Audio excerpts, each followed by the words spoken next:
Boa noite. Você já viu seguranças armados dentro de agências bancárias em Guarujá, fora do horário comercial? E na parte externa? Pois é, você sabia que existe uma lei municipal em vigor já há 3 anos que obriga esses estabelecimentos a prestar esse tipo de serviço, além de terem que contar com câmeras de monitoramento 24 horas? Seria uma maravilha se a prática fosse igual à teoria. No dia 6 de maio, às 9h30 da noite, Luciano Lopes da Silva foi vítima de roubo dentro desse banco, na Avenida Dom Pedro, em Guarujá. Ele teve documentos e dinheiro furtados. Tinha mais ou menos em torno de umas 7 a 8 pessoas dentro da agência bancária. Aguardei minha vez, quando foi minha vez entrei e fui no caixa eletrônico. Eu tenho a mania de deixar a carteira e o telefone em cima do caixa eletrônico, eu deixei. Nesse período que eu deixei a carteira em cima do caixa eletrônico, puxei o extrato e fiquei conferindo. Um amigo meu que é advogado bateu nas minhas costas, que estava dentro da agência também, brincou. E nesse momento eu me dirigi para falar com ele. No momento que eu me dirigi para falar com ele, que eu retornei para o caixa, minha carteira já não estava mais. Por ironia do destino, Luciano é ex-vereador da cidade e autor de uma lei municipal que foi sancionada em março de 2014. A legislação criada por ele prevê a implantação de um sistema de vídeo monitoramento 24 horas na parte externa e serviço de segurança com vigilantes armados até o horário de fechamento de todos os lugares que possuem caixas eletrônicos ou que sejam correspondentes bancários na cidade. Como munícipe, como você se sente sabendo que existe essa lei, que ela não é cumprida e até hoje também não foi fiscalizada?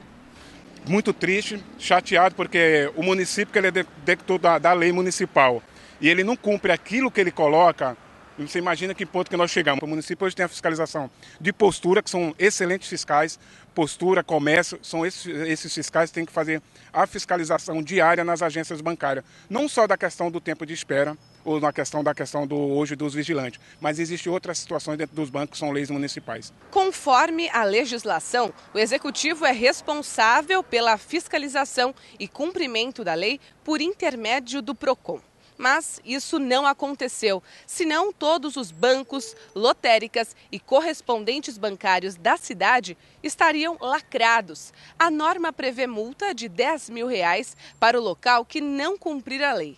30 mil no caso de reincidência e, após 5 autuações, o fechamento do estabelecimento. Para pressionar esses estabelecimentos e cobrar também uma efetiva atuação da Prefeitura, o presidente do Conselho Municipal de Proteção e Defesa do Consumidor de Guarujá, Cláudio Aguiar, se comprometeu a fiscalizar o cumprimento da lei. Semanalmente faremos a fiscalização em todas as agências para fiscalizar, para analisar se eles estão cumprindo a lei, tanto no vigilante até às 22 horas, e também a monitoramento 24 horas fora e dentro da agência. De acordo com dados da Federação Brasileira de Bancos, a Secretaria de Segurança Pública não registrou nenhum roubo em agências bancárias desde o ano passado. Mas esse número não abrange as saidinhas de banco. Esse tipo de ação criminosa está em outra categoria. Qualquer meio de comunicação já divulgou explosões de bancos e de agências bancárias aqui no Guarujá. A cidade de Guarujá é a cidade que mais possui explosões a caixas eletrônicos. Inclusive, nessa mesma avenida aqui, nós tivemos um estupro dentro de uma agência bancária que ocorreu na região do caixa eletrônico. Outro sim, também tivemos no Banco do Centro, 2 marginais aguardando os clientes chegarem para que eles colocassem lá o polegar para poder retirar o dinheiro. Então os dados eles não conferem com o que apresenta a imprensa, bem como o que apresenta a polícia. Você acha necessário ter vídeo monitoramento e também vigilância armada na parte externa e interna do banco? Sim, correto, né? Porque o mundo que a gente está hoje, né? Você trabalha, aí sai para sacar um dinheiro e fazer alguma transação de banco e você fica refém, né? Nós cobramos o PROCON de Guarujá sobre a responsabilidade do cumprimento da lei no aspecto da fiscalização. Em nota, a Prefeitura preferiu responder que não é de competência do órgão municipal legislar quanto à exigência de segurança 24 horas nas agências bancárias da cidade. O PROCON reitera que é um dever do fornecedor ou prestador do serviço bancário a segurança e a qualidade dos serviços colocados à disposição. Isso inclui sistemas de manutenção do monitoramento de segurança e o tempo reduzido de espera. E um jovem de 15 anos morreu hoje à tarde após colidir com uma composição do VLT em São Vicente. Um ciclista invadiu o trecho de trilho e tentou realizar um cruzamento fora da ciclovia, colidindo contra uma composição do veículo. O trem foi parado e equipes de emergência foram acionadas. Com a vítima foi encontrada uma garrucha, arma de fogo que não estava municiada. O jovem estava acompanhado de um outro rapaz que fugiu do local do acidente levando a bicicleta. A antiga unidade da Codevida, na zona noroeste de Santos, que deveria ter sido desativada, ainda continua abrigando os animais. O local passa por sérios problemas estruturais.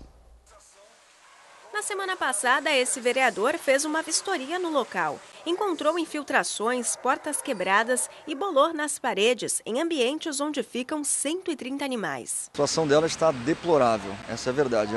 É um imóvel que ele já existe há anos, desde a época das zoonoses, ele foi reformado, mas ainda assim ele vem se deteriorando. A Coordenadoria de Defesa da Vida Animal foi criada em 2005 por meio de uma lei. O órgão resgata e trata animais de rua que foram atropelados. Também oferece serviços de adoção e castração. Atualmente, a Codevida funciona no bairro do Jabaquara. O motivo da transferência da Zona Noroeste há 3 anos foi a notificação do Instituto de Pesquisas Tecnológicas para não realizar nenhum tipo de construção no antigo local, classificado como área de risco. Por meio de nota, a Prefeitura de Santos informou que as infiltrações sempre são resolvidas. Mas como o imóvel é antigo, os problemas são constantes. A administração municipal também afirmou que esse local ainda não foi desativado porque as 2 unidades estão lotadas e que estuda a possibilidade de unir os canis. A área que ela foi construída hoje é uma área que pertence ao município, porém, todo o entorno dela era uma área da SPU que agora pertence ao governo do estado. É lá que a gente está pleiteando algo em torno de 2.000 metros quadrados para que possa ser feita a ampliação dessa Codevida e então receber esses animais que aqui se encontram. Em Praia Grande, a Prefeitura abriu 3 processos seletivos para preenchimento de vagas em 42 cargos da administração municipal. Os salários podem chegar a R$ 14 mil para o cargo de médico. As inscrições seguem até 3 de agosto e variam de R$ 56 a R$ 92. Entre as oportunidades, há vagas para dentista, agente administrativo, motorista, enfermeiro e professor de violão. No Santa Portal você encontra mais detalhes. Termina amanhã a primeira Conferência Internacional de Portos, Transporte Marítimo Portuário, Desafios e Expectativas. E direto de Vitória, no Espírito Santo, a repórter Bianca Midledge tem os detalhes do evento. Nestes 2 dias de evento, um dos principais assuntos debatidos foi tecnologia. Dirigentes e autoridades ligadas ao setor portuário puderam conhecer 2 sistemas pioneiros sendo implementados aqui no Porto de Vitória. Um é de monitoramento aquaviário e o outro de automação dos portões de entrada e saída de caminhões. Quem vai dar mais detalhes para a gente é o Maxwell Rodrigues, que é o nosso comentarista portuário, que também está aqui como palestrante, né, Maxwell? Você falou principalmente sobre a questão de automação dos portões. Explica um pouquinho para a gente. Bianca, antes de mais nada, um evento como esse, uma conferência internacional, a primeira conferência internacional sendo realizada aqui no Porto de Vitória, capitaneada pela Companhia Docas do Estado do Espírito Santo, é fundamental.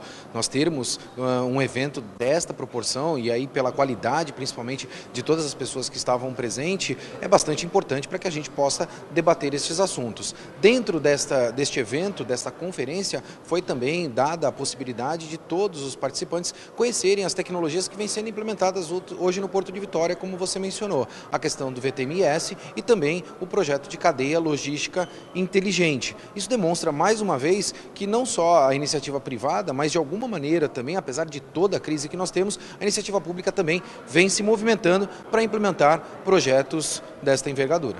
A gente vê cadeia logística inteligente, é uma determinação do Ministério do Trabalho que deve ser implementada em todos os portos, mas Vitória saiu na frente e já está com as obras bem avançadas, né? Explica um pouquinho para a gente o que significa a cadeia logística inteligente. Esse é um projeto de suma importância para os portos do Brasil e tem de ser capitaneada naturalmente pelas companhias docas, porque nós temos hoje aí muitos portos espalhados pelo país e nós não temos aí os gates públicos que venham a fazer o regramento de acesso dos caminhões. O que é esse regramento? O caminhão ele deve estar naturalmente motivado para ter acesso ao porto. Sem essa motivação, a gente já conhece os reflexos. Um deles é a questão das filas. A gente percebe aí que isso não é uma particularidade, por exemplo, só do Porto de Santos, mas também aqui em Vitória eles sofrem com isso, e aí um processo e um projeto como esse contribui muito nisso, e o mais importante é o impacto social disto tudo. Se você tem um processo de automação para que venha a facilitar a admissão desses caminhões dentro do porto, o Truck Circle ele começa a se tornar muito mais facilitado, ou seja, um caminhão hoje, um caminhoneiro, ao invés dele fazer 2 ou 1 viagem no porto para descarga ou carregamento de uma determinada carga, mercadoria ou container, ele tem a possibilidade de potencializar isso em até 100%, Bianca, ou seja, fazer 4 viagens. Isso tem um impacto econômico bastante significativo, porque ele tem um volume maior de movimentações, né, dentro desse Truck Circle, e ele também acaba rentabilizando muito mais em relação a essa proposta de implementação de tecnologia. Que balanço você faz do evento? Extremamente positivo. Nós tivemos palestrantes internacionais, palestrantes como o Dr. Schumann, que é um profundo conhecedor do segmento, trazendo dados significativos para esse evento e demonstrando uma grande transformação que vem ocorrendo no mercado portuário. A Amazon é uma empresa que todos nós conhecemos, é uma empresa que vem demonstrando aí um interesse muito grande, por exemplo, na construção de navios, para que ela própria possa atender em just in time todas as demandas que ela recebe do mundo inteiro. Percebe? É um momento de muita transformação. O mercado está se movimentando e nós aqui do Brasil não podemos ficar para trás. Muito obrigada pelas suas informações e a cobertura completa desses 2 dias de evento você acompanha no programa Porto Negócios, também no Caderno Regional e ao longo de toda a programação da Santa Cecília TV. De Vitória, Bianca Midlas. Vamos falar então agora de futebol. O Santos enfrenta nesse momento o Atlético Paranaense pelo jogo de ida da Libertadores. A partida está empatada em 1-1. Nicão para o Atlético e Kaique para o Santos fizeram os gols. O Peixe não conta com Vitor Bueno, Caju, Zeca, Gustavo Henrique e Kleber, todos lesionados. Ricardo Oliveira ainda se recupera de uma pneumonia e também está fora. E as Sereias da Vila têm um duelo importante nesse sábado. O time encara o Iranduba pela partida de volta da semifinal do Campeonato Brasileiro Feminino. As santistas venceram o primeiro jogo em Manaus por 2-1. O treino de hoje aconteceu no CT Rei Pelé. Para garantir uma vaga na final da competição, as Sereias da Vila dependem apenas de um empate contra o Iranduba. Um time extremamente qualificado, não é à toa que chegou na condição de semifinalista do Campeonato Brasileiro. Então já o enfrentamos na casa deles, nós já sabemos, né, pontos fortes, pontos fracos. E o torcedor do Santos com certeza pode esperar um Santos super concentrado, respeitando o adversário, mas que vai procurar sim fazer valer o fator mando de campo. A argentina Sole é uma das esperanças de gol da equipe. Ela é artilheira do time na competição, com 14 gols marcados até agora. O atacante vive de gol, mas se eu consigo dar um passe de gol e com que o time ganhe, aí fico tranquila. Neste sábado, às 9 da noite, na Vila Belmiro, as Sereias vão tentar passar pelo Iranduba e buscam uma classificação inédita. O Campeonato Brasileiro é a única competição que o clube ainda não conquistou um título. As atletas, comissão técnica, todo o staff estão com um desejo muito grande de chegar à final e a partir daí fazer 2 grandes jogos contra o possível adversário que venha para que a gente possa trazer algo inédito para o Santos Futebol Clube. A torcida tem um motivo a mais para comparecer e apoiar as atletas. As entradas vão ser de graça. A torcida santista ela apoia a gente espera contar com bem mais gente agora nessa próxima partida, porque a gente sabe que vai ser fundamental. Então, torcedor santista, no sábado às 9 horas da noite na Vila Belmiro, contamos com a presença de vocês. Já a Portuguesa Santista estreou com derrota na Copa Paulista, jogando no Canindé. A Briosa perdeu para a Portuguesa de Desportos por 1-0, gol do atacante Bruno Duarte. A equipe de Santos está em último lugar no grupo 3 e volta a campo contra o São Caetano no domingo às 10 da manhã, jogando em Uricomoça. Solidariedade aliada à economia. O segundo bazar da Pechincha da Casa da Esperança de Santos acontece até sexta-feira no salão de eventos da instituição. Aqui tudo custa entre R$ 2 e R$ 20. Não faltam opções para quem visita o local. Entre os produtos vendidos é possível encontrar roupas, calçados, livros e até utensílios para casa. O que você já comprou aqui que você usa no dia a dia? Uma torradeira excelente, um preço também maravilhoso. Comprei brinquedos também. E assim, para outras pessoas também que precisam, eu sempre vejo algum produto que alguém possa usar. Tem produtos de todo tipo que você quiser, novo, alguns usados. E as pessoas que dão, já dão coisas mais ou menos boas para poder eles arrecadarem alguma coisa a mais com isso. Toda a verba arrecadada no evento serve para custear os serviços da Casa da Esperança. O bazar vem somar junto com outras doações que a gente tem, então 20%, em torno de 20% é uma doação governamental, 20% é da própria produção da casa, então com a loja, com a nossa oficina, e o restante é doação da própria comunidade. Então o bazar ajuda nessa doação da comunidade. A Casa da Esperança de Santos atende 285 crianças e adolescentes com deficiências física e intelectual. Só para se ter uma ideia, são realizadas aqui mais de 4.000 terapias por mês. As crianças são atendidas, as crianças de 0 a 18 anos, elas não dormem, elas vêm para tratamento médico-terapêutico, né? Então passam por médico, fisioterapeuta, TO, psicólogo, assistente social, enfim, tem toda uma estrutura para essas crianças serem atendidas e também os familiares dessas crianças. Então tem oficinas de culinária, de oficina manual, para que essas mães também possam aprender a ter recursos próprios para ter uma renda para a própria família. O segundo Bazar da Pechincha desse ano vai até sexta-feira. O horário de funcionamento é das 8 da manhã às 5 da tarde. A Casa da Esperança fica na rua Imperatriz Leopoldina, número 15, na Ponta da Praia. E estão todos convidados a prestigiar o bazar, a fazer doações, a conhecer a Casa da Esperança. Então é sempre um prazer receber a comunidade aqui dentro da casa. Ontem foi dia de Santa Isabel, a padroeira das Santas Casas. E no primeiro hospital do gênero no Brasil, em Santos, a tradição de homenageá-la surgiu há 4 séculos e é mantida até hoje. O ambiente ficou mais alegre pelos corredores e alas da Santa Casa de Santos. Os deficientes visuais do Lar das Moças Cegas tocavam flautas. Já as voluntárias do hospital, conhecidas como amarelinhas, percorreram a unidade entregando rosas a funcionários, pacientes e acompanhantes. Tudo isso para festejar o dia de Santa Isabel. Todo carinho é bem-vindo, né? Muito gostoso. Passam amor, né? Ajudam, fazem tanta coisa de bom aqui. Ainda mais um ambiente hospitalar, que todo mundo doente, com dor. Isso aí melhora, né? Traz um pouquinho de paz, né? A minha mãe está aqui há 10 dias e eu vim lá de Campinas para ficar com ela, porque não dá para deixá-la sozinha. A gente tem esperança de que tudo vai melhorar, de que ela vai ficar boa. A santa nasceu na Espanha em 1271 e morreu no dia 4 de julho de 1336. Isabel foi beatificada em 1516 pelo Papa Leão X e a entrega das flores tem um significado. Ela levava pães para os pobres e assim o marido dela era contra isso. E um dia ele pegou ela em flagrante, os pães escondidos no avental dela, e ele perguntou para ela, o que é isso? Ela falou, são rosas. Aí conforme ela abriu o avental, realmente foram rosas, entendeu? Então a rosa vermelha ficou sendo um símbolo dela, né?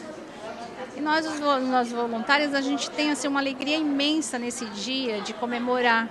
As voluntárias amarelinhas, então, elas distribuem as rosas, distribuem sabonetinhos embrulhados em forma de um presentinho. Para eles é revigorante, eles poderem tocar nela, receberem uma rosa dela. É muito bom.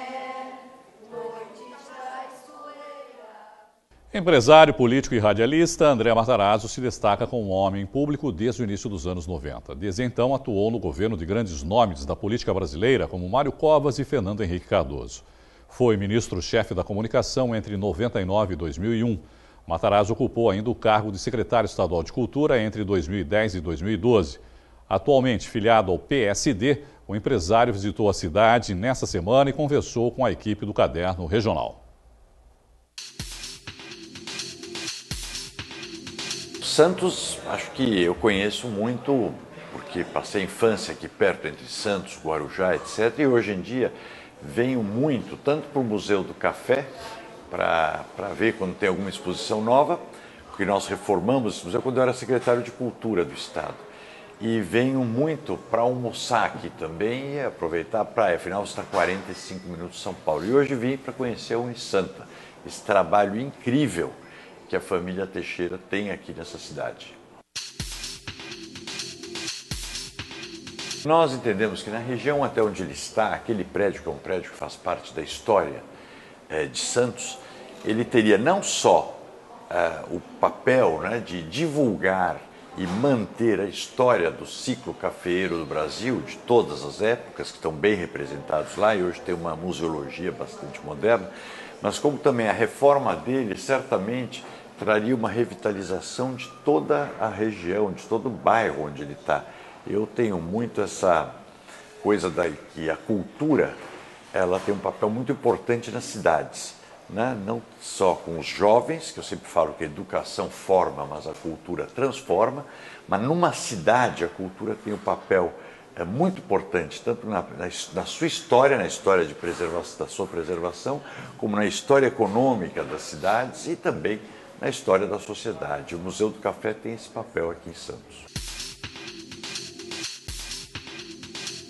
A cultura está inserida na vida de todo mundo e através dela eu acho que você tem acesso, né, ao mundo todo, a novas ideias, a novas perspectivas, principalmente no mundo moderno, onde a atividade empresarial, os empregos são muito focados na economia criativa.